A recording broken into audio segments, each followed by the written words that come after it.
কিছু কিছু ইন্দোনেশিয়ানদের ভাষ্য মতে আমি ইন্দোনেশিয়াকে কেন্দ্র করে ভিডিও করার সুবাদে আমার ভিডিও দেখার পরে রোহিঙ্গারা ইন্দোনেশিয়াতে আসছে।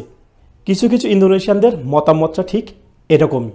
আমি হলাম সেই ব্যক্তি যার ভিডিওর কারণে আজকে ইন্দোনেশিয়াতে রোহিঙ্গারা আসা শুরু করেছে। তো এতদিন ধরে আমার সমস্ত ভিডিওর বিষয়বস্তু ছিল বাংলাদেশ আর ইন্ডিয়ার মানুষকে কেন্দ্র করে, কিন্তু আজকের ভিডিওটি আমি সম্পূর্ণ ইন্দোনেশিয়ান অডিয়েন্সদেরকে লক্ষ্য করে বানাচ্ছি।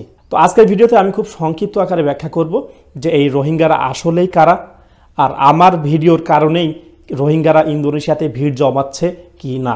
এছাড়াও আরও বেশ কিছু ইন্দোনেশিয়ানরা মনে করে বাংলাদেশি মানুষ মানেই রোহিঙ্গা। তো চলুন জানা যাক আসলেই রোহিঙ্গারা কারা আর আমরা বাংলাদেশিরাই বা কারা। খুব অল্প সময়ের ভিতরে আমরা রোহিঙ্গাদের ব্যাকগ্রাউন্ডটা জেনে আসি। মিয়ানমারের রাখাইন নামক প্রদেশে এক শ্রেণীর মুসলিম জনগোষ্ঠী বসবাস করত, আর সেই মুসলিম জনগোষ্ঠীকে বলা হতো রোহিঙ্গা। এই রোহিঙ্গারা ছিল মিয়ানমারের নাগরিক, কিন্তু কোনো এক সময় মিয়ানমারের সরকার রাখাইন প্রদেশে যেসব মানুষ বসবাস করে বা রাখাইন প্রদেশে যারা জন্মগ্রহণ করেছে, বিশেষ করে যারা মুসলমান, তাদের সমস্ত আইডেন্টিটি ক্যান্সেল করে দেয়। যেহেতু মিয়ানমার একটি বুদ্ধিস্ট মেজরিটি দেশ, আর সে কারণে এই রোহিঙ্গা এথনিক্সকে তারা হুমকি হিসেবে দেখত, যে কারণে মিয়ানমারের সরকার এই রোহিঙ্গা জনগোষ্ঠীর ওপরে অত্যাচার করে তাদেরকে রাখাইন প্রদেশ ছাড়তে বাধ্য করে। রাখাইন প্রদেশের রোহিঙ্গাদের ঘরবাড়ি জ্বালিয়ে দেওয়া হয়, সেখানে গণহত্যা করা হয়, রোহিঙ্গা জনগোষ্ঠীর মা বোনকে ধর্ষণ করা হয় মিয়ানমার মিলিটারি দ্বারা। তো এরকম অত্যাচার নিপীড়ন শুরু হওয়ার পরে রাখাইন অঙ্গরাজ্যের এই রোহিঙ্গা জনগোষ্ঠী তাদের জীবন বাঁচাতে প্রতিবেশী দেশগুলোতে পালিয়ে যেতে থাকে। তো মিয়ানমারের সর্বনিকটে অবস্থিত বাংলাদেশ, আর তার পাশেই ইন্ডিয়া। তো এইসব হত্যাকাণ্ড এবং অত্যাচারের শিকার রোহিঙ্গা জনগোষ্ঠী তাদের নিজের জীবন বাঁচাতে মিয়ানমার থেকে বাংলাদেশ এবং ইন্ডিয়াতে নদী পার হয়ে পালিয়ে আসে। শুধু বাংলাদেশ এবং ইন্ডিয়াতেই নয়, বহির্বিশ্বের বিভিন্ন দেশেই তারা সেই সময় থেকেই পালিয়ে যাওয়া শুরু করে। যেমন তারা থাইল্যান্ডে যায়, তারা মালয়েশিয়াতে যায়, তারা ইন্দোনেশিয়াতে যায়। তো এরকম বিভিন্ন দেশে তারা ছড়িয়ে পড়তে থাকে।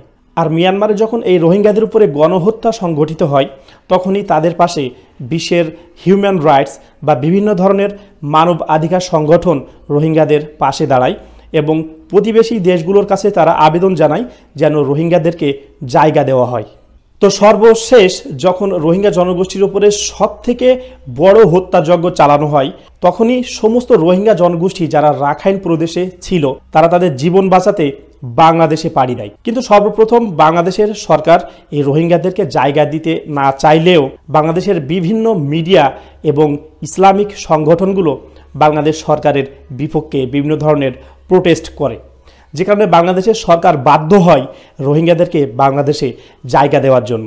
আর তারই পরিপ্রেক্ষিতে বাংলাদেশে আজকে প্রায় 1.5 মিলিয়ন রোহিঙ্গা রিফিউজিকে জায়গা দেওয়া হয়েছে। তো বাংলাদেশ গভর্নমেন্ট যখন রোহিঙ্গাদেরকে বাংলাদেশে জায়গা দিল, তাদের ক্যাম্প দিল, তাদের থাকার জন্য ঘর দিল, তাদের খাওয়া দাওয়ার ব্যবস্থা করলো, এছাড়া বিভিন্ন ধরনের এনজিও সংস্থারা রোহিঙ্গাদের পাশে এসে দাঁড়ালো, এছাড়া আদার্স যারা ওআইসি বা ইসলামিক কান্ট্রিগুলোর সদস্য তারাও বাংলাদেশে এসে রোহিঙ্গাদের পাশে থাকার আশ্বস্ত দেয়।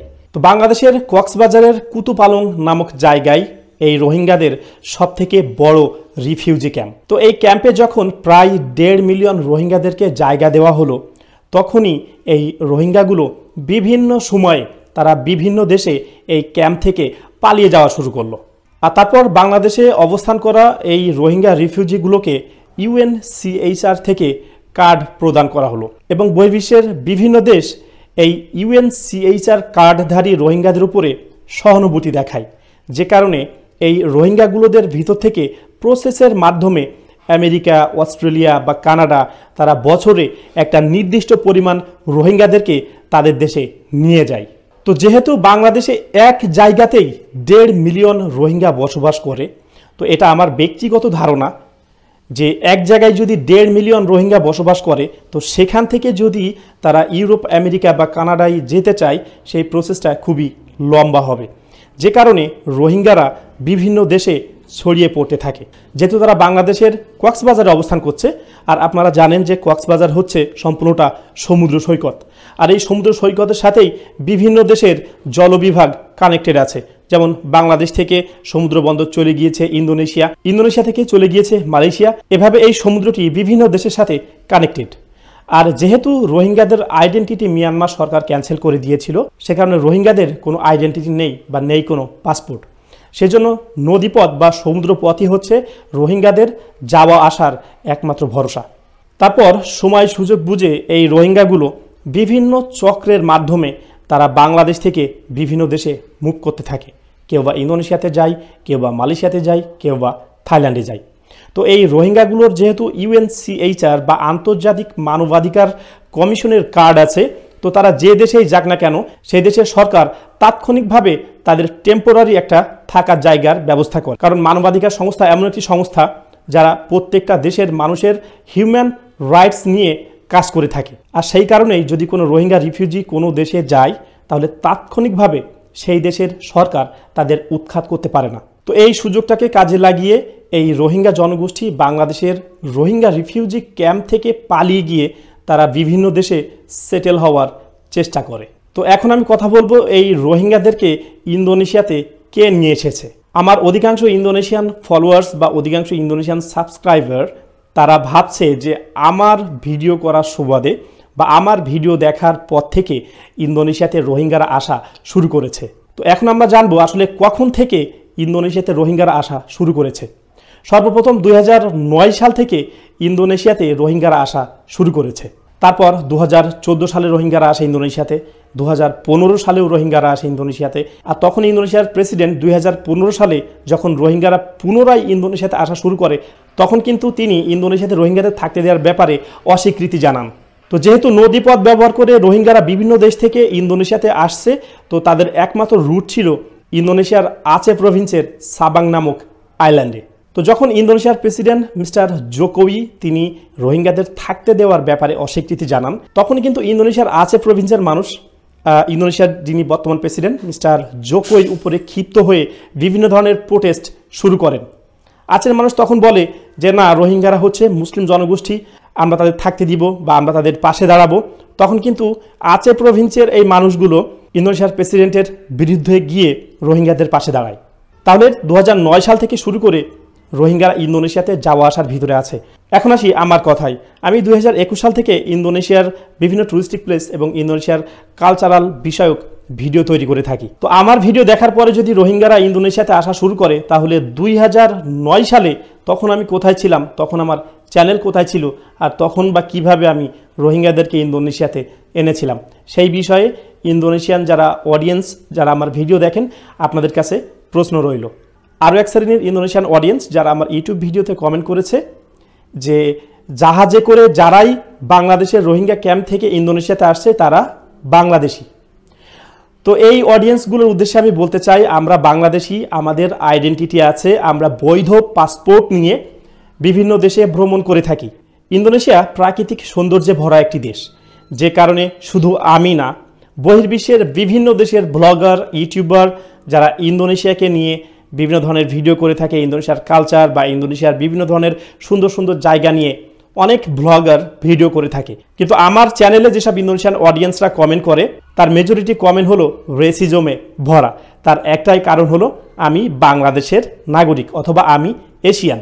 কিন্তু যারা সাদা চামড়ার মানুষ, যারা ইন্দোনেশিয়ার ট্যুরিজম নিয়ে ভিডিও করে, তাদের কমেন্ট সেকশনে গিয়ে দেখেন সমস্ত ইন্দোনেশিয়ানদের কমেন্টগুলো পজিটিভ। কিন্তু আমার ভিডিওতে দেখবেন যে অধিকাংশ ইন্দোনেশিয়ান অডিয়েন্সের কমেন্টগুলো এতই বাজে, এতই খারাপ, যেটা আসলে পড়ার যোগ্য না।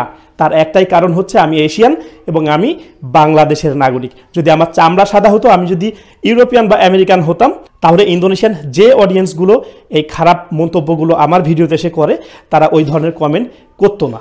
তো এখানে আমি সমস্ত অডিয়েন্সের কথা বলছি না, কিছু অডিয়েন্স আছে যারা এই ধরনের বাজে মন্তব্য করে। বাট আমার অনেক ইন্দোনেশিয়ান বন্ধু আছে, আমার অনেক পজিটিভ অডিয়েন্স আছে, অনেক অডিয়েন্স আছে যারা ভালো ভালো কমেন্ট করে, যারা আমাকে ইন্সপায়ার করে ভিডিও কন্টিনিউ করার জন্য। তো তাদেরকে অসংখ্য ধন্যবাদ। আর যে সমস্ত ইন্দোনেশিয়ান অডিয়েন্স আমার ভিডিওতে খারাপ কমেন্ট করে, তাদেরকেও ধন্যবাদ। আল্লাহ আপনাদের হেদায়েত দান করুক। তো এখন প্রশ্ন হলো, এই যে রোহিঙ্গা সমস্যা বাংলাদেশে প্রায় 1.5 মিলিয়ন রোহিঙ্গা রিফিউজির বসবাস। তো এই রোহিঙ্গাগুলোই বিশ্বের বিভিন্ন দেশে ছড়িয়ে ছিটিয়ে পড়ছে, বা অনেকে বিশ্বের বিভিন্ন দেশে ইতিমধ্যেই আছে, সেখান থেকে তারা আবার অন্যান্য দেশে মুভ করছে। তো এই রোহিঙ্গা ইস্যুর সমাধানটা কি? বিশ্বের কোনো দেশই আসলে রোহিঙ্গাদেরকে জায়গা দিতে চায় না, কারণ রোহিঙ্গারা যেখানেই যায় সেখানে কোনো না কোনো একটা ঝামেলা হয়। যেমন বাংলাদেশে যে সমস্ত রোহিঙ্গাদেরকে জায়গা দেওয়া হয়েছে, সেখানে কিন্তু তারা লোকালদের কাছে, যারা লোকাল বাংলাদেশি, তাদের কাছে মাদকদ্রব্য বিক্রি করা বা মাদক সেবন করা, এই ধরনের বিভিন্ন অপকর্মে তারা জড়িয়ে পড়েছে। মাঝে মাঝে এমনও শোনা গিয়েছে যে রোহিঙ্গারা দল বেঁধে বাংলাদেশের কুতুপালং এলাকায় যে স্থানীয় মানুষ আছে তাদের সাথে ঝগড়া মারামারিতে লিপ্ত হয়েছে। তো যে কারণে বিশ্বের কোনো দেশই রোহিঙ্গাদেরকে আসলে জায়গা দিতে চায় না। তো এই সমস্যার একটাই সমাধান হলো, সমস্ত বিশ্বের যত পলিটিক্যাল দেশগুলো একসাথে সংঘবদ্ধ, তারা সবাই মিলে যদি মিয়ানমার গভর্নমেন্টকে চাপ দেয়, তাহলে তারা বাধ্য হবে তাদের দেশের নাগরিক এই রোহিঙ্গাদেরকে তাদের দেশে ফিরিয়ে নেওয়া। সুপ্রিয় দর্শকবৃন্দ, তো এই ছিল আমার আজকের ভিডিও রোহিঙ্গা ইস্যু নিয়ে, যেটা ইন্দোনেশিয়াতে বর্তমানে on of the hot topic. সবাই ভালো থাকবেন, সুস্থ থাকবেন। আল্লাহ হাফেজ, আসসালামু আলাইকুম।